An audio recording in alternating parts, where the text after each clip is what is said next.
اشکال کچھ سمجھ میں آ رہا آپ لوگوں کو؟ حدیث میں کہا جا رہا ہے کہ اللہ رب العالمین کی ذات تھی، صرف اللہ رب العالمین تھا، یعنی ہمیشہ سے اللہ رب العالمین ہے، تو اللہ رب العالمین ہی صرف تھا، اس کے علاوہ کوئی چیز نہیں تھی۔ اور بعض بات وَلَمْ يَكُنْ مَعَهُ شَيْءٌ غَيْرُهُ، اللہ رب العالمین کے ساتھ کوئی چیز نہیں تھی، کوئی کسی چیز کو اللہ رب العالمین پیدا نہیں کیا تھا۔ وَكَانَ عَرْشُهُ عَلَى الْمَاءِ، اور اللہ رب العالمین کا عرش پانی کے اوپر تھا۔ دونوں جملے میں کچھ اشکال لگ رہا آپ لوگوں کو کیا؟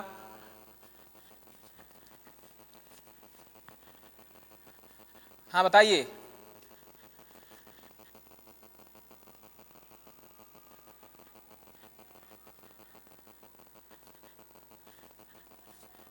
اچھا، یعنی جب صرف اللہ رب العالمین تھا تو کہاں تھا؟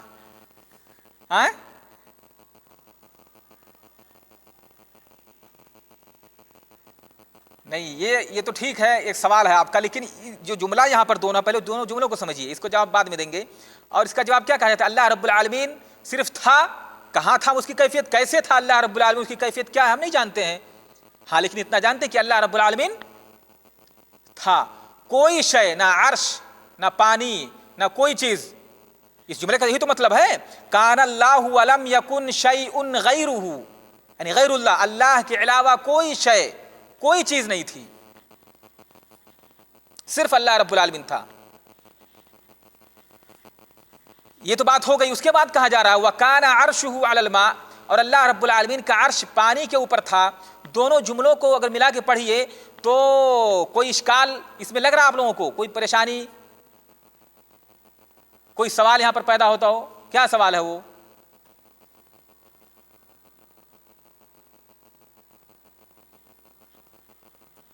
ہاں تو دیکھیے، یہی میں پوچھنا چاہتا تھا، آپ سمجھ گئے یہاں پر کہ اللہ، جب یہ کہا جا رہا ہے حدیث میں کہ اللہ رب العالمین صرف تھا، اس کے علاوہ کوئی چیز نہیں تھی، اور پھر آگے کہا جا رہا ہے کہ اللہ رب العالمین کا عرش پانی پر تھا، تو بظاہر دونوں جملے میں تضاد ہے کہ ایک طرف تو کہا جا رہا ہے کہ نفی کی جا رہی ہے کہ کوئی چیز اللہ کے علاوہ کوئی چیز نہیں تھی، پھر آگے کہا جا رہا ہے کہ اللہ رب العالمین کا عرش پانی کے اوپر تھا، تو دونوں میں تضاد ہے کہ نہیں؟ ہاں تو اس کا جواب یہ ہے تو پہلے اس کا جواب ایک یہ ہے، پہلا جواب کہ یہ دونوں جملے کیا ہے، دوسرے جملے کا تعلق پہلے جملے سے نہیں ہے، دوسرے جملے کا تعلق یعنی دونوں الگ الگ مستقل خبر ہے، ٹھیک ہے؟ تو اس معنی کر کے کیا ہوگا، یہاں گویا کہ واو جو ہے وہ کانا، واو یہ ثم کے معنی میں ہے، واو جو عطف کے لیے ہے یہاں پر، واو یہ ثم کے معنی میں ہے، یعنی کان اللہ ولم یکن شیء غیرہ ثم کان عرشہ علی الماء، اللہ رب العالمین صرف تھا، اس کے علاوہ کوئی چیز نہیں تھی، پھر اللہ رب العالمین نے جب عرش کو اسی طرح پانی کو پیدا کیا تو پھر اللہ رب العالمین کا عرش کس کے اوپر تھا؟ پانی کے اوپر تھا، ٹھیک ہے؟ اور اس کو مزید وہی جواب ہے یہاں پر، مزید سمجھنے کے لیے کہا جا سکتا ہے، کہا گیا علماء نے، کانا جو پہلا کانا ہے وہ کانا ازلی ہے، جس کو کہا جاتا ہے کانا ازلی، اللہ رب العالمین ازل ہی سے ہے، اللہ رب العالمین ازل سے موجود ہے، اس کے علاوہ کوئی شے اس کے ساتھ نہیں تھی۔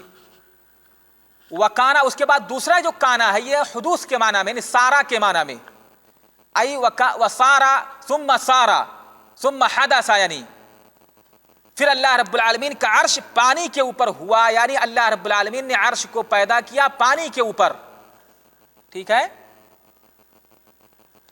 جواب واضح ہے مشائخ؟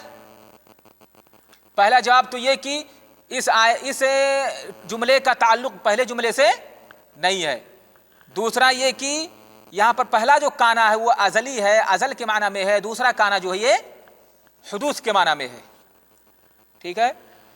تو یہ اشکال دور ہو گیا۔ اس کے بعد انشاءاللہ کل گفتگو کریں گے کہ اللہ رب العالمین نے کس چیز کو سب سے پہلے پیدا کیا ہے، اس حدیث سے استدلال کرتے ہوئے اور دوسری حدیث کی روشنی میں، آیا آسمان و زمین کو سب سے پہلے پیدا کیا ہے، یا قلم کو سب سے پہلے پیدا کیا ہے، یا عرش کو اللہ تعالیٰ نے کس چیز کو، یا پانی کو کس چیز کو پیدا کیا سب سے پہلے؟ تو ان باتوں پر انشاءاللہ کل گفتگو ہوگی۔ السلام علیکم ورحمۃ اللہ وبرکاتہ۔